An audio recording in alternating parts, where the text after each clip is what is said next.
Hello friends, I hope आप लोग अच्छे होंगे। आज हम लोग इंडियन पॉलिटी का सेकेंड लेक्चर पढ़ेंगे जो कि बहुत इंपॉर्टेंट है हमारे आने वाले यूपीपीएससी प्रीलिम्स और यूपी आरओ के लिए। तो देखिए, हम लोग चलिए देखते हैं कि कौन कौन सा टॉपिक हम लोग इसमें पढ़ेंगे। पहला लेक्चर उसमें पढ़ा दिया गया है जो वो भी मैं बता दूंगी, और ये सेकेंड लेक्चर है इसका।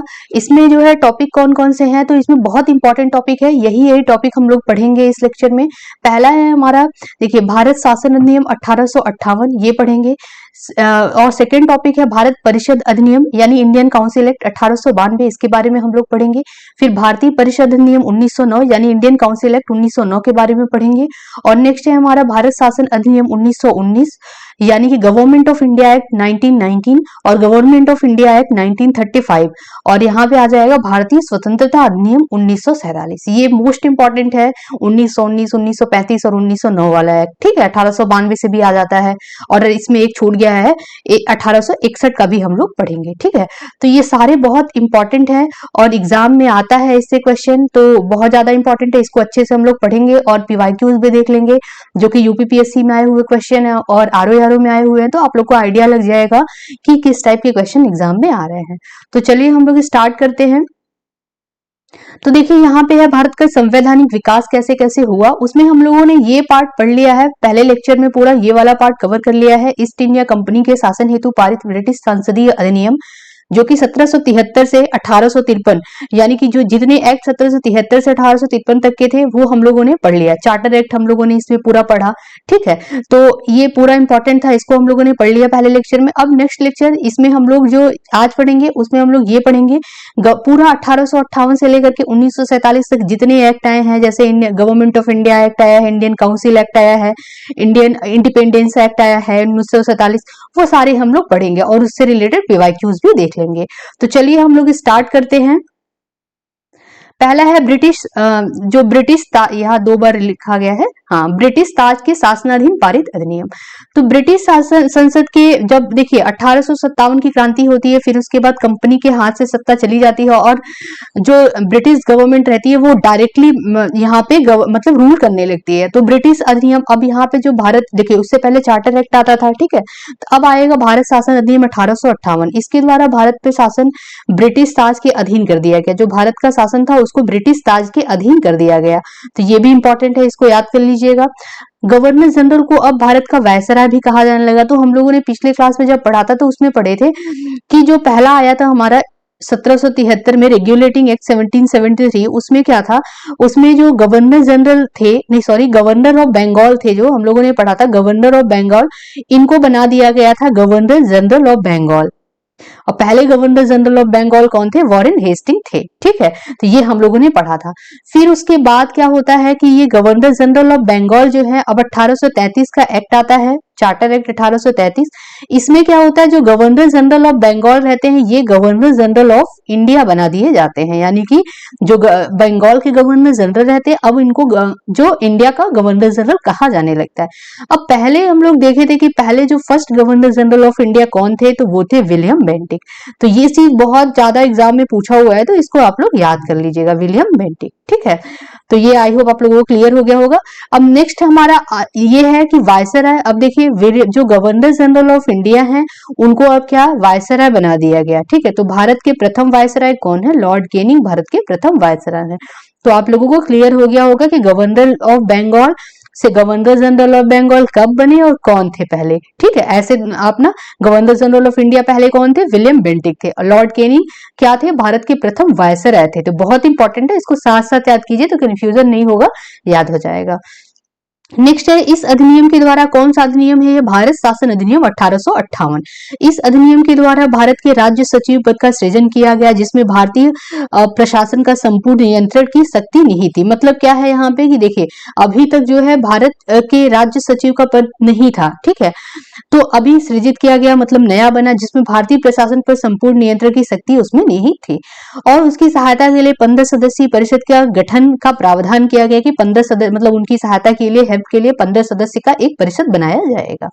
नेक्स्ट आता है हमारा भारत परिषद अधिनियम 1861 है हमारा, काउंसिल एक्ट है 1861। इसमें क्या होता है, देखिए इसके द्वारा कानून बनाने की प्रक्रिया में भारतीय प्रतिनिधियों को शामिल करने की शुरुआत की गई, यानी कि जो कानून बनाने की प्रक्रिया था उसमें भारतीय प्रतिनिधियों को भी शामिल किया गया। इस अधिनियम द्वारा मद्रास बंबई की प्रेसिडेंसी को पुनः विधायी शक्ति देकर विकेंद्रीकरण की प्रक्रिया की शुरुआत की गई। अब हम लोगों ने पढ़ा था, जब 1884 का एक्ट पढ़ा था हम लोगों ने, पिट्स इंडिया एक्ट, तो उसमें क्या हुआ था, मर्ज कर दिया गया था। ठीक है, तो मद्रास बिहार को बंबई में क्या किया गया था, मर्ज कर दिया गया था। अभी क्या हुआ, फिर से इनको क्या कर दिया गया है, देखिए इनको मद्रास एवं बंबई की प्रेसिडेंसी को विधायी शक्तियों देकर फिर से विकेंद्रीकरण कर दिया गया। पहले केंद्रीकरण किया गया था, अब फिर से इनको विकेंद्रीकरण किया गया। किस एक्ट में, तो ये है हमारा भारत परिषद अधिनियम 1861 के तहत किया गया। तो ये भी इंपॉर्टेंट है, इसको याद कर लीजिएगा। इसने वायसराय को आपातकाल में अध्यादेश जारी करने के लिए अधिकृत किया, यानी कि सीधा सीधा ये याद कर लीजिए आप लोग कि पूछता है कि किसमें वायसराय को ये आदेश मिल गया कि आप अध्यादेश आपातकाल में, इमरजेंसी में आप लोग अध्यादेश जारी कर सकते हैं। तो ये ऑर्डिनेंस अध्यादेश का मतलब होता है, जैसे अभी हमारे पास, हमारे राष्ट्रपति के पास है, ठीक है, तो आपातकाल में ऑर्डिनेंस जारी करने की शक्ति। तो यहाँ पे क्या है कि इमरजेंसी में अध्यादेश ऑर्डिनेंस कौन जारी कर सकता है, तो वायसराय कर सकते हैं। ये किस एक्ट के तहत इनको ये पावर मिला, तो ये भारत परिषद अधिनियम 1861 के तहत मिला, मतलब इंडियन काउंसिल एक्ट 1816 के तहत मिला, 1861 है, सॉरी, तो 1861 है ना। ठीक है, तो ये चीज इंपॉर्टेंट है, इसको याद कर लीजिएगा। अब देखिए इसकी अवधि भी बताई गई इसमें कि जो अधिकतम 6 माह तक की अवधि तक प्रभावी रहेगा। मतलब एक बार जो वायसराय हैं वो अध्यादेश जारी कर देंगे आपातकाल के लिए, तो वो एक बार उन्होंने जारी किया तो वो 6 मंथ तक क्या रहेगा वैलिड। फिर उसके बाद नेक्स्ट अगर वो करेंगे तो ठीक है, नहीं तो फिर वो भंग हो जाएगा। ठीक है, नेक्स्ट है भारत परिषद अधिनियम 1892, यानी कि इंडियन काउंसिल एक्ट 1892 के माध्यम से केंद्रीय और प्रांतीय विधान परिषदों में अतिरिक्त सदस्यों की संख्या बढ़ा दी गई। ठीक है, तो 1861 में मिला, भारतीयों को जगह मिला। अब केंद्रीय और प्रांतीय विधान, केंद्रीय मतलब सेंट्रल और प्रांतीय मतलब प्रांत, जो स्टेट हैं, विधान परिषद का मतलब क्या है, लेजिस्लेटिव काउंसिल में अतिरिक्त सदस्यों की संख्या को बढ़ा दी गई। ठीक है, केंद्रीय विधान परिषद के भारतीय सदस्यों को वार्षिक बजट पर बहस करने और सरकार से 6 दिन की पूर्व नोटिस पर प्रश्न पूछने का अधिकार भी दिया गया, परंतु पूरक प्रश्न पूछने का और मतदान का अधिकार नहीं था। ये लाइन बहुत इंपॉर्टेंट है, बहुत बार एग्जाम में पूछा है। देखिए इसको मैं समझा देती हूँ। केंद्रीय विधान परिषद यानी कि जो सेंट्रल लेजिस्लेटिव काउंसिल था, उसमें जो भारतीय सदस्य थे उनको वार्षिक बजट, जो वार्षिक एक साल पे जो बजट आता था उस पे बहस करने का और सरकार से 6 दिन पूर्व की नोटिस पे, मतलब कि देखिए अगर आपको प्रश्न पूछना है, बहस करने का तो अधिकार था ही, मतलब कि उस पर डिस्कशन करने का इंडियंस को अधिकार था। इंडियंस में कौन थे, जो भारतीय सदस्य थे केंद्रीय मतलब लेजिस्लेटिव काउंसिल में, ठीक है, सेंट्रल लेजिस्लेटिव काउंसिल में। लेकिन अगर आपको बजट पे प्रश्न पूछना है तो क्या करना पड़ेगा, 6 दिन पहले आपको नोटिस देना पड़ेगा, फिर आप प्रश्न पूछ सकते थे। ठीक है, तो उस टाइम का ये रूल था कि 6 दिन पहले पूर्व नोटिस देना पड़ता था, फिर क्या करते हैं, प्रश्न पूछ सकते थे।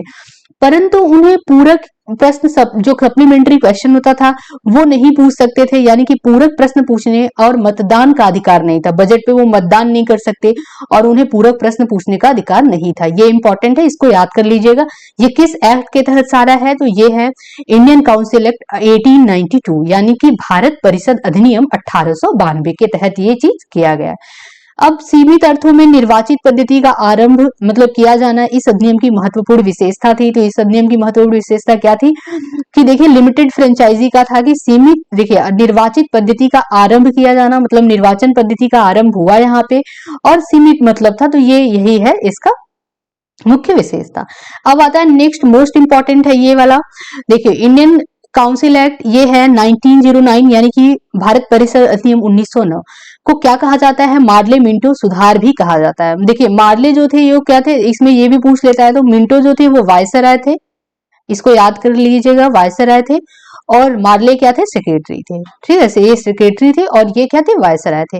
तो इसको मार्ले मिंटो सुधार के नाम से भी जाना जाता है, किसको, भारत परिषद अधिनियम 1909 को। ठीक है, इस अधिनियम के द्वारा भारतीयों को विधि निर्माण तथा प्रशासन दोनों में प्रतिनिधित्व प्रदान किया गया।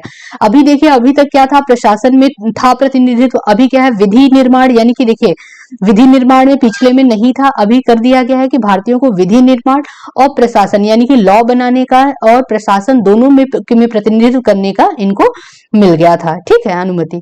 फिर उसके बाद नेक्स्ट है, इसके तहत वायसराय की कार्यकारी परिषद में भारतीयों की पहली बार शामिल हुई। मतलब देखिए, भारतीयों को पहली बार शामिल किया गया था वायसराय की कार्यकारी परिषद में, यानी कि जो वायसराय का कार्यकारी परिषद था, लेजिस्लेटिव काउंसिल था, उसमें पहली बार भारतीयों को शामिल किया गया, जिसमें पहले जो सदस्य थे वो थे सत्येंद्र प्रसाद सिन्हा।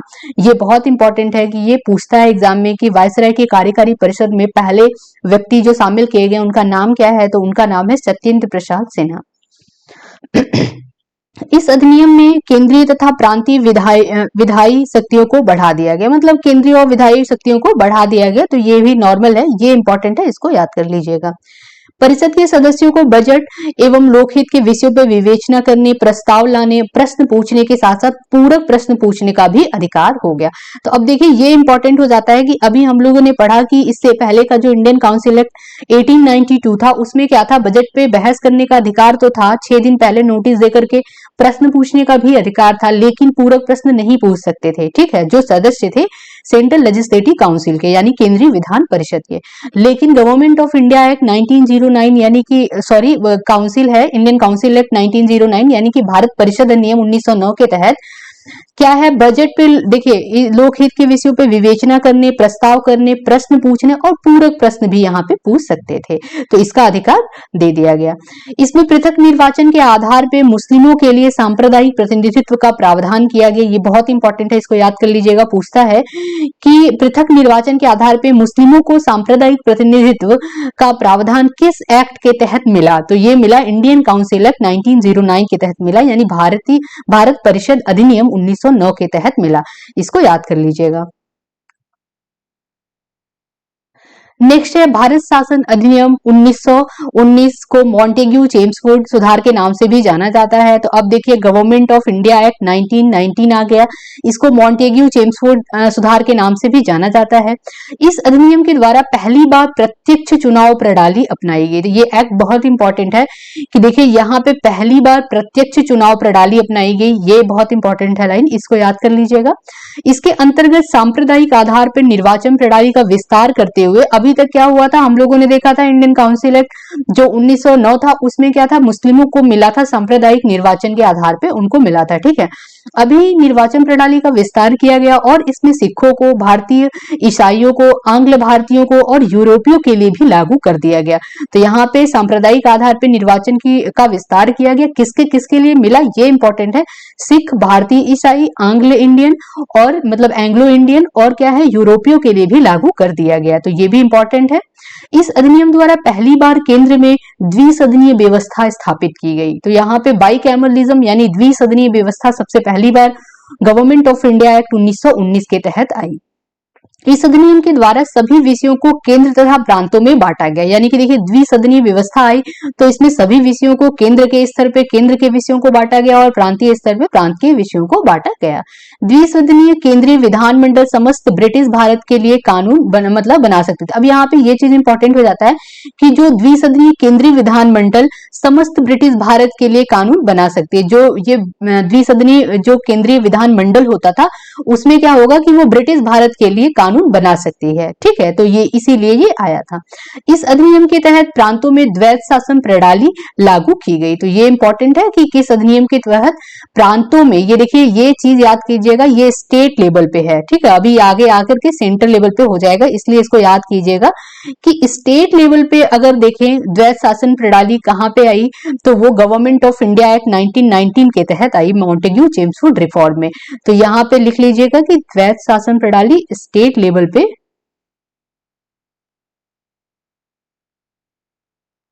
ठीक है, द्वैत शासन प्रणाली स्टेट लेवल पे यानी कि प्रांतों के लेवल पे आई कब, गवर्नमेंट ऑफ इंडिया एक्ट 1919 के तहत आई। ठीक है, प्रांतीय विषयों को दो भागों आरक्षित और हस्तांतरित विषयों में बांटा गया। जो आरक्षित विषय था उस पे वायसराय ही मतलब जजमेंट दे सकते थे, वही बना सकते थे, निर्णय वही लेते थे।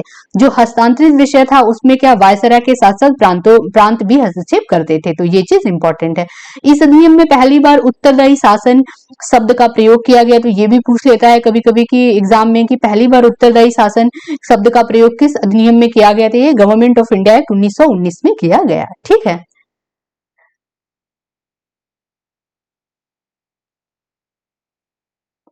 अब नेक्स्ट है भारत शासन अधिनियम 1935। इसमें क्या हुआ, देखिए अब इसमें जो हम लोग अभी पढ़े थे, अभी पढ़ेंगे कि प्रांतीय लेवल पे वहां पे क्या हुआ था, द्वैध शासन प्रणाली शुरू किया गया था। यहाँ पे क्या होता है, गवर्नमेंट ऑफ इंडिया एक्ट 1935 में प्रांतीय लेवल पे खत्म कर दिया जाता है द्वैध शासन प्रणाली और केंद्रीय लेवल पे इसको स्टार्ट किया जाता है। तो यहाँ पे यही लिखा है, देखिए इस अधिनियम के द्वारा प्रांतों में द्वैध शासन को समाप्त कर दिया जाता है और केंद्र में द्वैध शासन प्रणाली लागू की जाती है। तो ये चीज इंपॉर्टेंट हो जाता है कि आप लोग याद कर लीजिए कि पहले प्रांतीय लेवल पे था, अब क्या हो गया 1935 में केंद्र लेवल पे हो गया, प्रांतीय लेवल पे हटा दिया गया। ठीक है, अब यहाँ पे ये चीज बहुत इंपॉर्टेंट हो जाता है कि जो भारत शासन अधिनियम 1935 है, गवर्नमेंट ऑफ इंडिया एक्ट 1935, इसके द्वारा स्वतंत्र मतलब सर्वप्रथम क्या होता है, भारत में संघात्मक सरकार की स्थापना होती है। ये पूछता है कि सबसे पहली वो फेडरल गवर्नमेंट की स्थापना किस एक्ट के तहत होती है, संघात्मक सरकार का मतलब फेडरल गवर्नमेंट, तो भारत शासन अधिनियम 1935 के तहत होती है। ठीक है, नेक्स्ट जो है ये याद कर लीजिएगा कि प्रांतों लेवल पे द्वैध शासी प्रणाली हटा दिया गया, समाप्त कर दिया गया, उसको केंद्र लेवल पे ला करके लागू किया गया। नेक्स्ट भारत में मुद्रा एवं साख नियंत्रण के लिए क्या स्थापना किया गया किसका, तो ये भारतीय रिजर्व बैंक की स्थापना की गई। तो ये भी इंपॉर्टेंट हो जाता है कि आरबीआई की स्थापना किस एक्ट के तहत की गई, तो गवर्नमेंट ऑफ इंडिया एक्ट 1935 के तहत की गई। सांप्रदायिक निर्वाचन प्रणाली का विस्तार करते हुए दलित जाति, महिलाओं, श्रमिकों को भी सम्मिलित किया गया। अभी देखिए हम लोग अगर लाइन से पढ़े तो हम लोगों ने पढ़ा कि जो हमारा इंडियन काउंसिल एक्ट 1909 था, उसमें किसको मिला था, मुस्लिमों के लिए मिला था। ठीक है, तो इसमें मुस्लिमों को क्या मिला था, सांप्रदायिक निर्वाचन प्रणाली। अब फिर 1919 में हम लोग आए तो उसमें क्या हुआ, इसका विस्तार किया गया, तो ईसाई मतलब जो भारतीय ईसाई थे उनको मिला था, एंग्लो इंडियन को मिला था, सिख को मिला था। ठीक है, तो ये चीज हम लोगों ने पढ़ा था, सिख को, ईसाई को, इन लोगों को मिला था। अभी हम लोगों यहाँ पे देखिए 1935 में सांप्रदायिक निर्वाचन प्रणाली का और विस्तार हुआ। इसमें देखिए दलित जातियों को, महिलाओं को और लेबर कास्ट मतलब जो श्रमिक हैं उनको सम्मिलित किया गया। तो ये चीज इंपॉर्टेंट है। इस अधिनियम के तहत वर्ष 1937 में संघीय न्यायालय की स्थापना की गई। तो ये भी पूछता है कि संघीय न्यायालय की स्थापना किस एक्ट के तहत की गई, तो ये गवर्नमेंट ऑफ इंडिया एक्ट 1935 के तहत की गई। ठीक है, अब यहाँ पे इस अधिनियम द्वारा बर्मा को ब्रिटिश भारत से अलग कर दिया गया तथा दो नए प्रांत सिंध और उड़ीसा का निर्माण हुआ। ये भी एग्जाम में पूछा हुआ है कि किस एक्ट के द्वारा बर्मा को ब्रिटिश भारत से अलग कर दिया गया और दो नए प्रांत बनाए गए सिंध और उड़ीसा। तो गवर्नमेंट ऑफ इंडिया एक्ट 1935 के तहत ये हुआ था।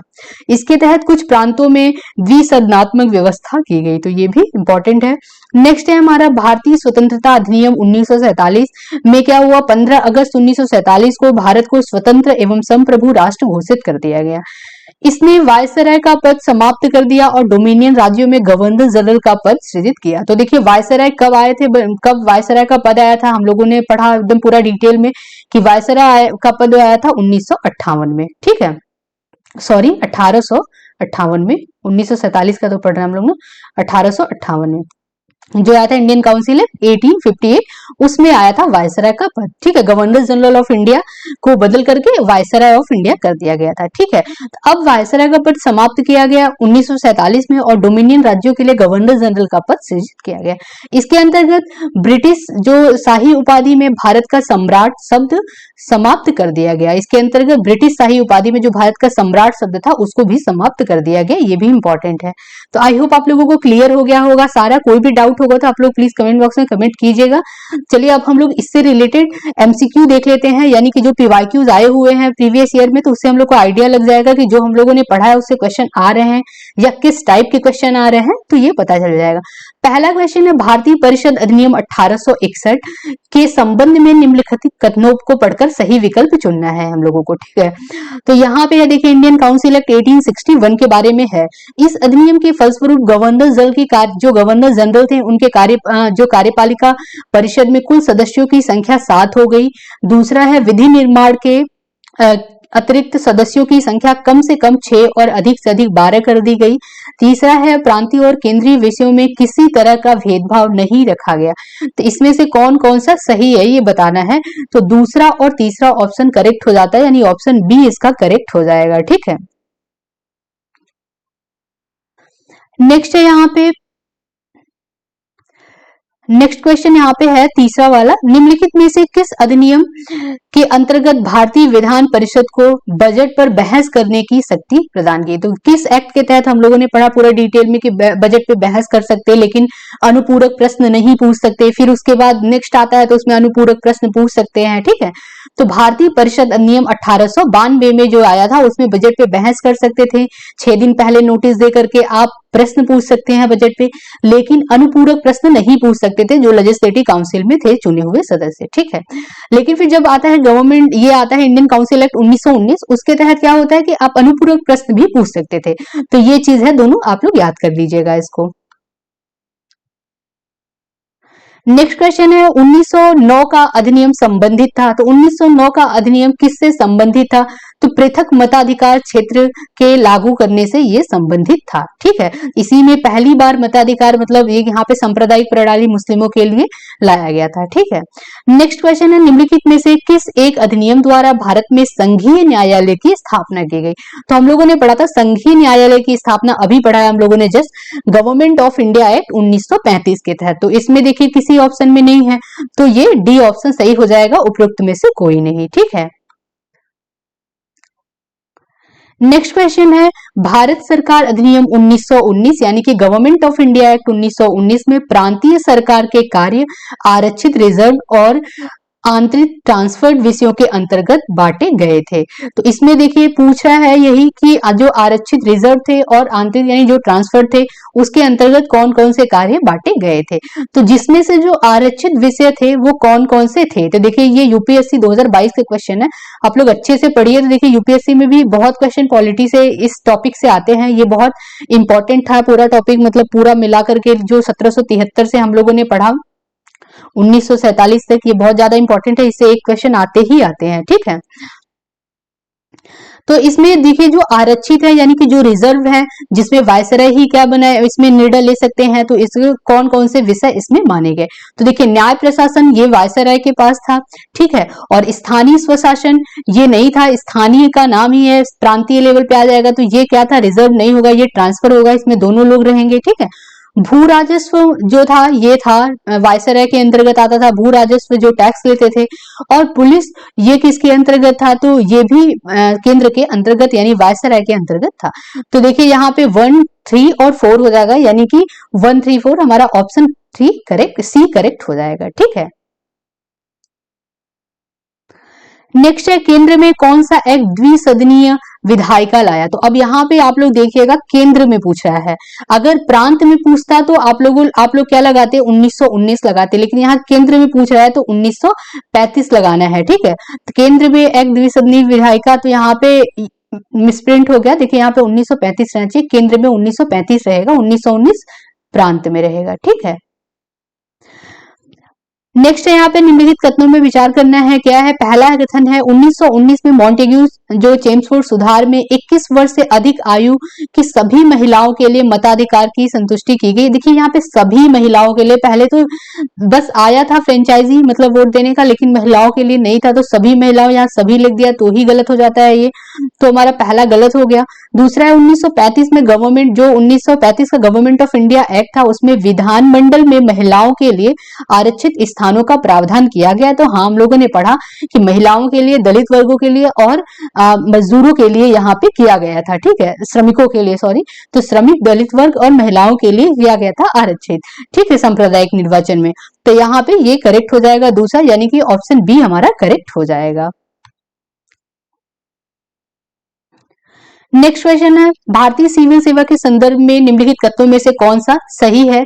तो पहला है भारत सरकार अधिनियम 1909 में भारतीय सिविल सेवा के लिए एक अलग परीक्षा का प्रावधान किया गया जो भारत में होनी थी, तो ये करेक्ट है।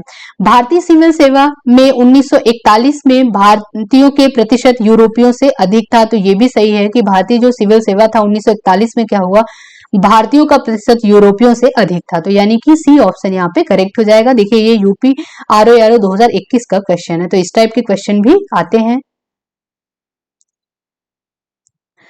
नेक्स्ट क्वेश्चन है अखिल भारतीय संघ महासंघ स्थापित करने का प्रावधान किसमें शामिल किया गया था? तो ये भारत सरकार अधिनियम 1935 में शामिल किया गया था, ठीक है।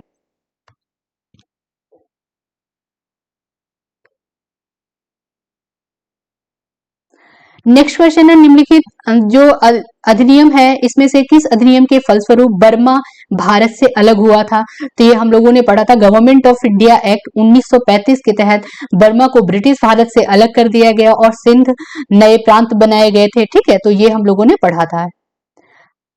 तो ये इंपॉर्टेंट है, ये सारा पूरा जितना भी टॉपिक इसमें पढ़ाया गया वो सारा इंपॉर्टेंट है। आप लोग अच्छे से पढ़िएगा, कुछ भी नहीं समझ आएगा तो आप प्लीज कमेंट बॉक्स में कमेंट कीजिएगा। आज हम लोग यहीं तक रखते हैं, फिर मैं नेक्स्ट लेक्चर में लेकर के आऊंगी। आप लोग को पसंद है तो प्लीज लाइक एंड सब्सक्राइब करना ना भूलिए। तब तक के लिए धन्यवाद।